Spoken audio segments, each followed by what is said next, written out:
Welcome back to another edition of the Oakland Athletics franchise, here for a monthly recap. We have finished the month of August 2019, so we are now going to be heading into September and that little bit of October. In the beginning of October, there's like one or two series before the playoffs starts, but we're not really going to worry about that because it's going to be the August recap, and then the September recap / October recap is going to be like the end of the season, moving into like the playoff preview thing for whoever we play in the first round of the playoffs.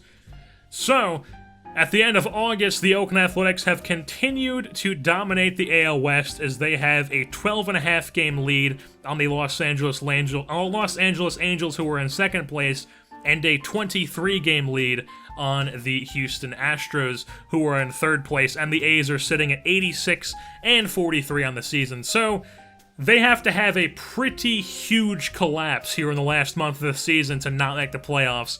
I mean, they would have to have like an astronomically huge collapse to even end up as like a wild card team, let alone not make the playoffs at all. So they're probably it's pretty safe to say there's gonna be playoff baseball this season. So the Athletics are dominating. Hopefully they can continue to dominate. The September call-ups are going to come up. Hopefully give some guys some rest, though. So if the record isn't exactly what it was isn't like tremendously amazing like it was in the past couple months, it's probably because guys are getting rest here and there with September call-ups. And we have to win probably like a few more games, and we're going to like clinch a playoff spot.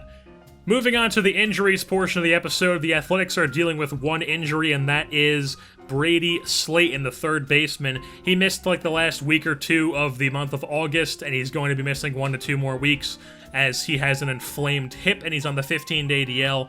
But luckily, the Athletics have such a deep lineup that they're not going to be really missing. They haven't really missed anything because you can see the last 2 weeks of the season, the last 2 weeks of August, they won 3 to 4 against the Yankees. They swept the Cubs.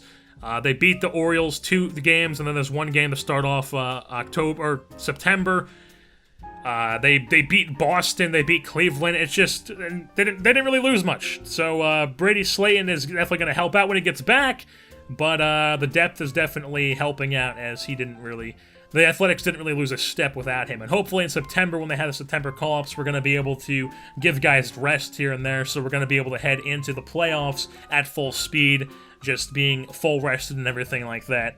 And now moving on to going over the teams that lead the league in certain stats. The hitting side of things, the Athletics are first in team batting average with a .275 team average, first in runs scored with 614 of those, first in hits with 1,238, first in RBI with 609, third in stolen bases with 111, second in walks with 501, first in strikeouts, first in the least amount of strikeouts taken, so we just don't strike out very often, first in slugging percentage with a .443, and then first in OBP with a .349. So the Athletics are pretty darn good team on the offensive side of things, and they are definitely just as good on the pitching side of things. As moving on to the pitching side of things, they are first in earned run average with a team 2.91, first in hits allowed with 1,000, third in least amount of hits allowed,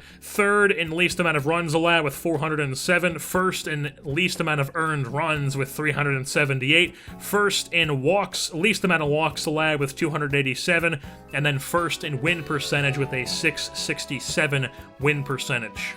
And keep in mind, these are not just the American League leaders, these are the entire MLB, so that just shows you how insanely good this Athletics team is this season. And the last thing we're going to go over is the award races, as the MVP in the American League.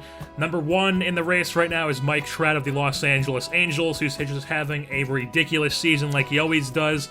And then number 2 is Sonny Gray, who is the leader for the Cy Young race. We'll get into that here in a second. And then Josh Donaldson from the Toronto Blue Jays, the former Athletic, in the 3 spot for the award race with the MVP. And then, like I said, the Cy Young leader is Sonny Gray. Number 2, J.R. Newman. Number 3, Kevin Gausman. So all 3 Cy Young award runners are Athletics. That's our top 3 starters right there. Gray, Newman, and Gausman. And they definitely have earned consideration for the Cy Young, as Sonny Gray is 17-7. with a 2.10 ERA and 198 strikeouts. J.R. Newman is 15-4 with a 2.50 ERA and 184 strikeouts, while Kevin Gausman is 15-5 with a 3.25 ERA and 178 strikeouts. So all these guys are just having ridiculous seasons. Their whips are like top 10 in the American League. It's just, they are having... This team is ridiculous. It's just, I don't see how anybody can beat this team. Of course, anything can happen in the playoffs, but I don't see this team losing any series in the playoffs unless something just ridiculous happens where they all just go, you know what, we can't play baseball anymore. So, this team is definitely going to be a threat in the playoffs, I feel like. And with that being said, now that we're moving into the month of September, we are first place in the AL West. Probably only going to show one prospect profile and 2 game episodes in the last month of the season, the regular season, and then just move into the playoffs, going full storm, where we cover the first game of each series and then the elimination games. So that is what we're going to be doing. And the Oakland Athletics monthly recap here for August is wrapped up. I've been your host, Jersey Born, and I'm saying... goodbye. Slowly walking down the hall, faster than a cat.